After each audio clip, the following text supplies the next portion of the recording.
Alhamdulillah dan mungkin Allah Subhanahu wa taala kita masih diberikan oleh Allah Subhanahu wa taala nikmat yang begitu besar. Ini habis kita melaksanakan salat subuh dengan berjamaah, Allah kembali menunjukkan kita pada kesempatan yang mulia ini melaksanakan taklim pagi. Mudah-mudahan semua menjadikan sebab ridhonya Allah Subhanahu wa taala berikan kepada kita semua. Amin. Salawat dan salam semoga tercurah Nabi besar Muhammad sallallahu alaihi wasallam, kepada keluarga beliau, kepada sahabat beliau, kepada tabi'in, kemudian tabi'in, tabi'in yang biasa berbimbing. Dan tak lupa kita bisa berharap kepada Allah Subhanahu wa taala. Dan Allah senantiasa memberikan taufik kepada kita semuanya untuk tetap istiqamah di dalam menjalankan ibadah dengan Rasulullah Muhammad sallallahu alaihi wasallam sampai kembali kepada Allah Subhanahu wa taala. Lumayan bukan Allah Subhanahu wa taala. Kembali kita masih bicara masalah hufdzul Quran.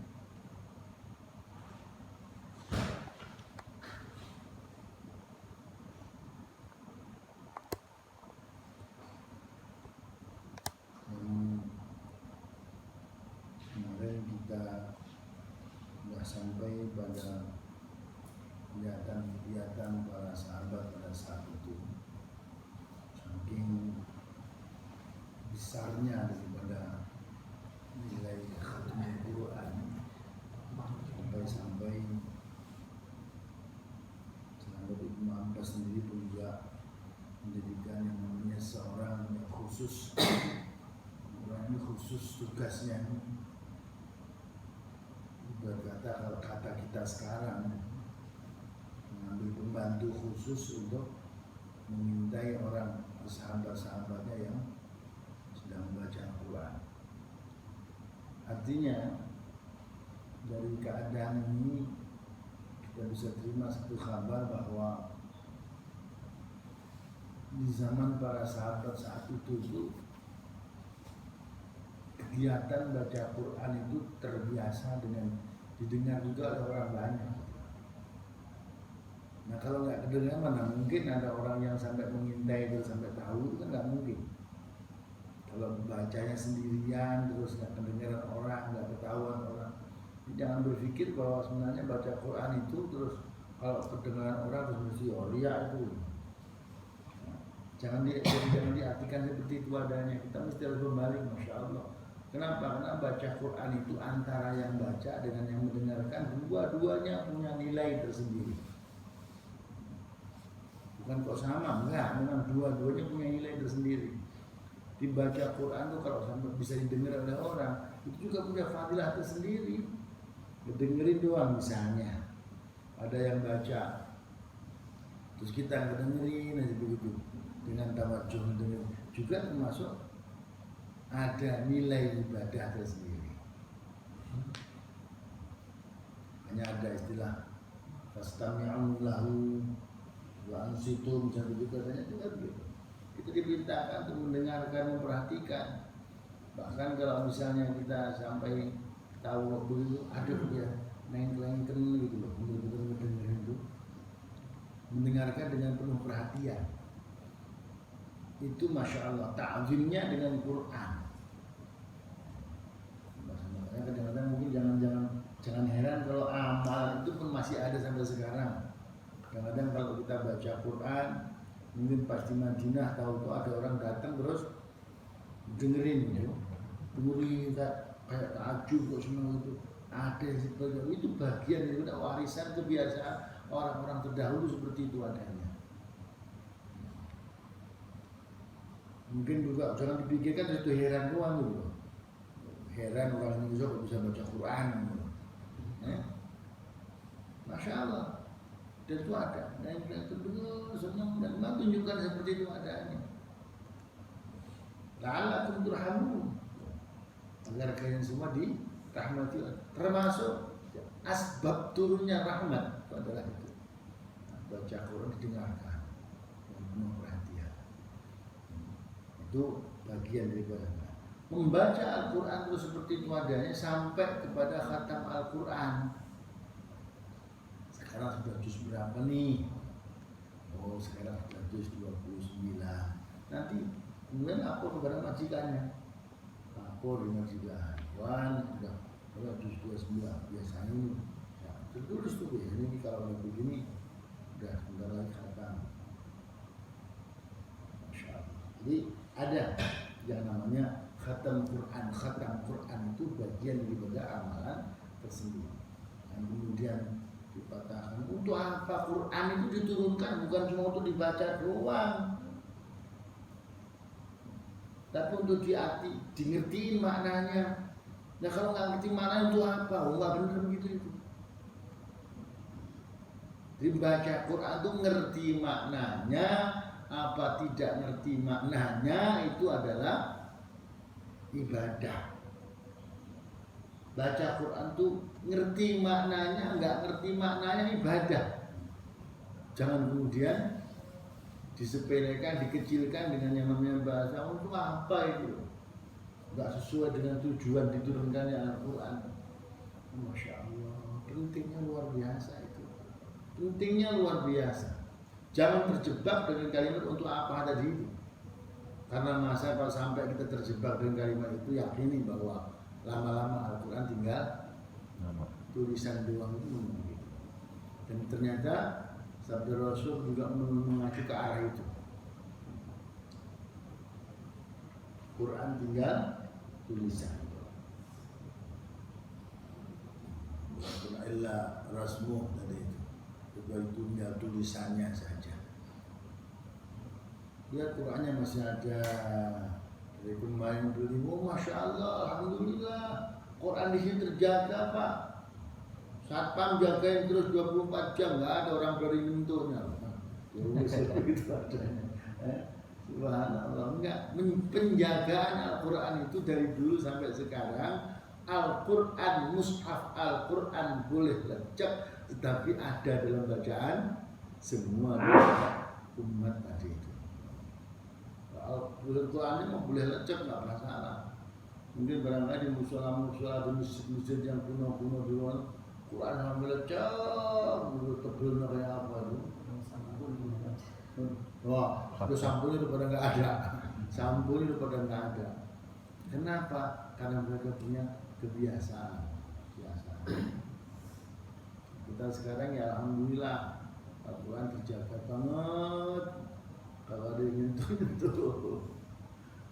Makanya ada istilah yang namanya sekarang itu termasuk menjaga keutuhan Al-Quran itu diantaranya caranya Allah Subhanahu Wa Taala adalah mengangkat orang-orangnya Allah di muka bumi ini untuk sibuk dengan Al-Quran, mengajarkan Al-Quran, mempelajari Al-Quran, dan juga berusaha untuk menghafalkan Al-Quran. Maka sampai Rasulullah SAW pernah menyatakan dan itu khairukum man ta'allama Al-Quran wa 'allamah.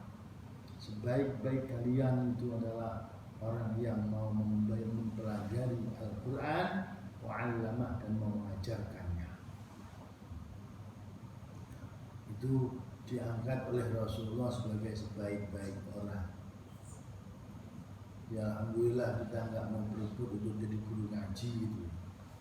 Ya, padahal dikasih pangkat sama Rasulullah SAW, sebaik-baik orang di muka bumi ini adalah mereka yang mau mempelajari Al-Quran dan mengajarkannya.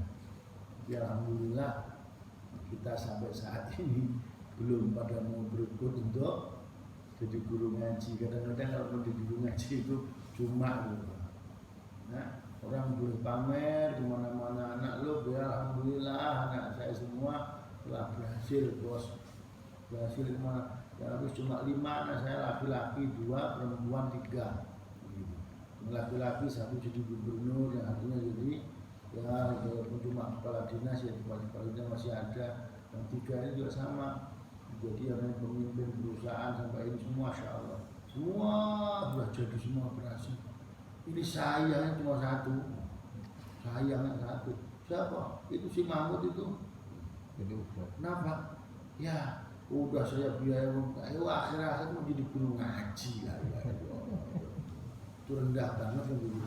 Sementara Rasulullah mengatakan beliau orang yang terbaik di antara, kalau katakanlah saudara, yang paling berhasil anak saya itu sekarang, ya Allah, alhamdulillah satu yang saya banggakan banget. Kenapa? Yang lain semua biasa, tapi yang luar biasa satu. Apa itu? Masya Allah, anak saya itu guru ngaji, masjid tua pokoknya. Nah, kita belum bisa jadi orang tua begitu, belum bisa. Nah, makanya kalau masa saya masih pesen saya jadi guru, saya tuh Mbah Yai Lamitan dengan Miyabullah Fakih itu punya tariqah yang nama santri. Jadi apapun kamu wahai santri, gak masalah, silahkan, tapi jangan lupa ngajar ngaji. Masya Allah, itu pesannya bilang begini. Jadi apa silahkan, mau jadi pimpinan perusahaan, pimpinan kampung, pimpinan yang namanya negara sekalipun, enggak masalah. Tapi satu, jangan lupa ngajar ngaji. Masya Allah, beliau pesankan itu sampai seperti itu adanya. Bahkan Rasulullah Shallallahu Alaihi Wasallam masih pesan kepada kita, termasuk kewajiban yang masih utama bagi orang tua itu adalah nomor satu, bikin baik namanya. Ayo sina isma, bikin baik nama daripada sang anak yang lahir tadi itu. Yang kedua adalah ada tugas kedua yang besar bagi kita sebagai orang tua, itu adalah wa ayyuhallimahul Quran, dan hendaknya dia mengajarkan kepada anaknya tadi adalah Al-Quran. Ini tugas beneran itu, Pak. Tugas beneran. Jadi nanti kalau sampai anak kita terus nggak bisa baca Quran, ini belum memanai Quran, itu belum dibaca doang. Makanya membaca Al-Quran itu bagian dari ibadah itu seperti itu adanya. Tapi kalau kita udah membacanya nggak bisa, para bapak, akhirnya terus nanti itu tinggal terjemahan Al-Quran doang. Maka sampai kemarin itu ada yang bertanya, Ustaz, bagaimana kalau kita sekarang ini bacanya? Kalau saya kan sekarang itu karena mau pengen ngerti itu bacanya dengan membaca terjemahan doang. Baca Qurannya mah itu kan yang penting kan pengertiannya, bukan masalah bacaannya. Ini hati-hati para bapak, kita jangan tertipu dengan kalimat itu. Baca terjemahannya juga baik, baca Quran wajib diketahui oleh kita. Baca terjemahannya boleh, cuma tidak bisa diartikan, mengerti bacaannya artinya apa, tetap wajib nanya tentang yang namanya pengertian Al-Quran. Bedanya luar biasa para bapak, baca Al-Quran itu, kalimat Al-Quran itu perlu dimengerti. Berapa banyak para pentafsir Al-Quran, ya, dari mulai yang namanya dulu ada Ibnu Katsir macam-macam sampai sekarang jumlah tafsir Al-Quran ini luar biasa besar. Itu pernah lihat Pak Mas Syang, lihat di salah satu pesantren itu, lihat itu namanya buku tafsir, kitab-kitab tafsir itu, Masya Allah, itu yang namanya sebegini, udah tempat hampir panjang sono sampai sini tuh. Itu isinya kitab-kitab tafsir tak. Itu belum yang lain-lain. Masya Allah. Dan ini satu pun belum pernah saya baca, ini lihat kayak begitu adanya. Nah, artinya jika sekarang ada perbedaan di dalam penafsiran, itu hal yang sudah pasti akan adanya. Nah, berarti betapa kayanya yang namanya bahasa Allah Subhanahu wa Ta'ala menggunakan Al-Quran dalam pesan yang dari dulu sampai sepanjang zaman nanti itu masih tetap akan dikatakan sekarang. Masya Allah, nggak pernah ada yang disebut dengan Al-Quran sudah usang, sudah tidak patut untuk dipakai. Oh, nggak ada, cukup, tidak perlu pembaruan Al-Quran. Jika misalnya ditafsirkan, silakan ditafsirkan sepanjang zaman masih tidak ada yang disebut dengan ini sudah tidak pakai, nggak ada. Masya Allah, luar biasa para Al-Quran. Makanya dijaga terus sampai khataman Al-Quran sendiri merupakan bagian daripada satu amalan yang tetap diadakan. Ini bukan cuma kita. Makanya saya sering-sering mengatakan ini alhamdulillahnya itu di Al-Falah ini alhamdulillah nggak banyak juga masih ada, ya, masih ada. Bahkan kalau perlu, ini mungkin barangkali kalau di mana-mana kita udah jangan terpesona dengan yang namanya bahasa. Ini hati-hati, gerakan yang tidak ada dasarnya ini. Kalau begitu adanya, kembali kalau perlu kita budayakan kembali sampai menjadi sebuah kebiasaan. Nah, di masjid-masjid kita, di rumah-rumah kita kalau bisa malah begitu. Masjid-masjid kita ya di rumah-rumah kita begitu. Buat semuanya buat. Itu kalau dilombakan juga silakan dilombakan juga nggak masalah oleh anak-anak kita. Ayo siapa yang khatam duluan, ada yang ngambil 15 hari khatam, ada yang 30 hari khatam, ada yang ya udah saya 5 hari khatam Bu. Yang paling pendek masa khatamnya hadiahnya paling besar. Kalau kita mampu buat, nah, memacu mereka boleh tidak masalah. Jangan, silahkan memacu mereka dengan monggo, dibuat. Nah ini orang tua kita ini Pak, kalau kita mau nggak masalah, ayo nanti kira-kira rajin baca Qurannya terus. Jangan berhenti sampai pada akhirnya mereka pun juga hanya mengatakan, Bapak, Ibu, saya nggak perlu dengan yang namanya hadiah itu macam-macam. Kenapa? Saya cukup dengan yang namanya Allah Subhanahu wa Ta'ala dan Rasulnya yang akan memberikan. Alhamdulillah, itu berarti pendidikan kita berjalan. Seperti itu. Mereka juga nggak senang dengan yang namanya iming-imingan perkara-perkara yang zahir, dan mereka kepingin dikasih oleh hanya Allah dan Rasulnya saja. Nah kalau begitu adanya apa nggak masalah. Besok aku dimulai ini, Masya Allah senang. Hasilnya ini pada rajin seperti itu. Jemaah yang dimuliakan Allah Subhanahu wa Ta'ala, kembali kita kepada khatam Al-Quran tadi itu, maka ini para sahabat dulu pun juga sama, sampai seperti itu adanya. Bahkan mereka juga mengatakan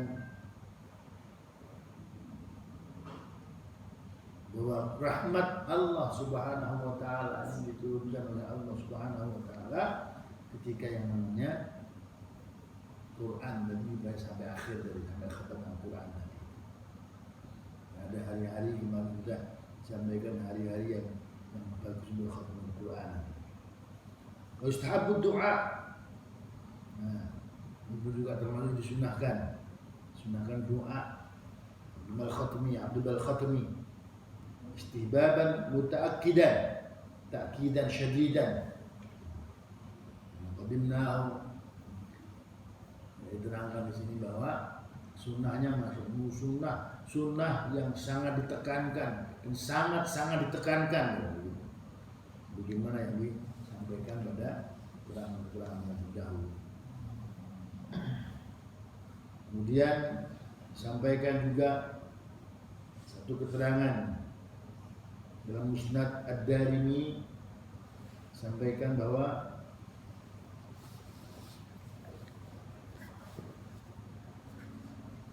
ada keterangan menyampaikan man qara'al Qur'an thumma da'a amman ala du'a'ihi arba'atu alafin ma'akin.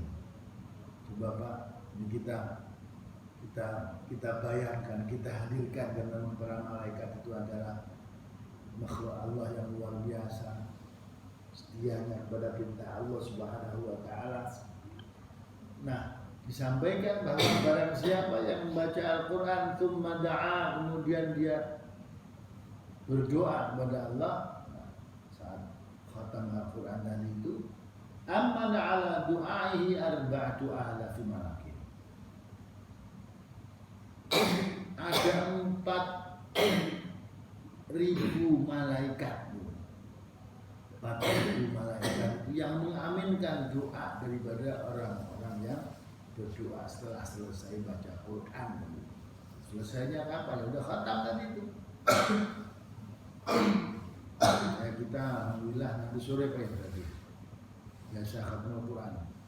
Nanti khatam Quran itu merancang dari rumah sambil ngumpulin doa dulu. Sampaikan kepada Allah Subhanahu wa taala. Kumpul bareng karena itu. Kemudian berdoa. Sehingga doa pun juga sama. Wa yang bagi ayyulihha fi doa. Seyogianya kalau kita berdoa itu Masya Allah usahakan untuk meminta kepada Allah dengan sungguh-sungguhnya gimana? Sungguh kalau kita mengemis saja kadang kepada yang namanya orang yang belum tentu ngasih gitu. Kita mengemis kepada orang yang belum tentu ngasih itu kadang-kadang nemen-nemennya banget, sungguh-sungguhnya sangat sekali. Wah, tolong udah seminggu belum makan Pak, nangis-nangis sama orang yang dimintain itu, mengemis gitu. Buat makan, kasihan anak-anak saya belum pada makan semua. Nah, itu minta lah. Pada saat khatmul Quran kalau bisa minta kepada Allah itu juga sama. Jangan cuma membaca doa tapi meminta, betul-betul meminta kepada Allah Subhanahu wa taala.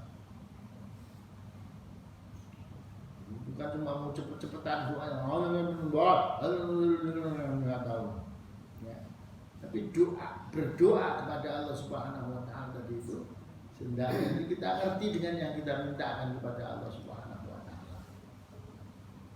Terkadang sampai kadang-kadang di saat yang namanya saya membaca doa dan harus saya kita ulang berkali-kali. Kenapa? Saking benar-benar kita minta.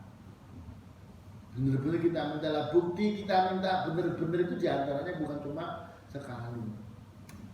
Ulang berkali-kali ya Allah, ulang berkali-kali ya Allah, ya Allah, ya Allah, ya Allah. Minta itu kepada Allah. Menunjukkan kepada Allah bahwa itu adalah benar-benar kita butuhkan.